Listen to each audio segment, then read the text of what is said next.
Are you feeling zoomed out? Well, in this video, I'm going to show you a few simple ways to avoid doing just that. So let's get right into it. First, let me put this away.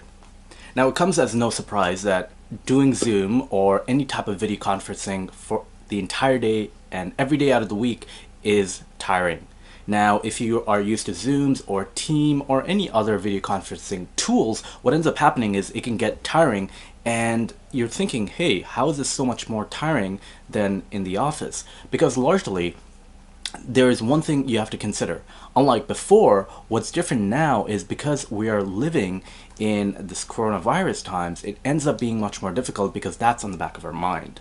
So that's the first thing to consider. Depending on who it is, what you can opt for is instead of doing video calls, just rely on email or Slack. That way you're not resorting to having meetings in the first place. Now, if you have that flexibility and if you are someone in charge, then you have that option. Because that way you're not restricted to just having a video call or even a meeting, and you can solve the problem just via email. I get it, it's not easy. But if you need to have a meeting, one thing you can control is timing. So opt for one day out of the week to have no meeting days. And this could be a Wednesday, this could be a Thursday, or even a Monday. That way everyone knows in your team that this is no meeting and no video calls on this day. If you can't control even that, then one thing you could do is just stick with audio meetings. Instead of having a default video on, one thing you could do is have default audio on. And that way it allows you to kind of just focus on whatever you need to do and not look at a video on a screen. That eases the burden. Now, the other thing you could do is just go out for a walk.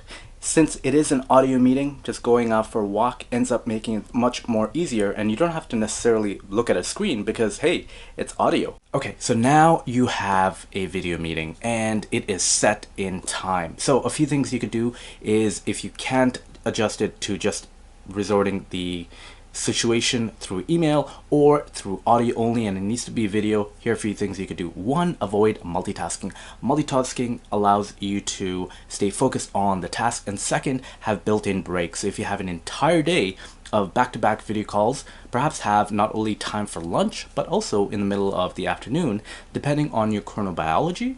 That helps you try and figure out when are you most productive.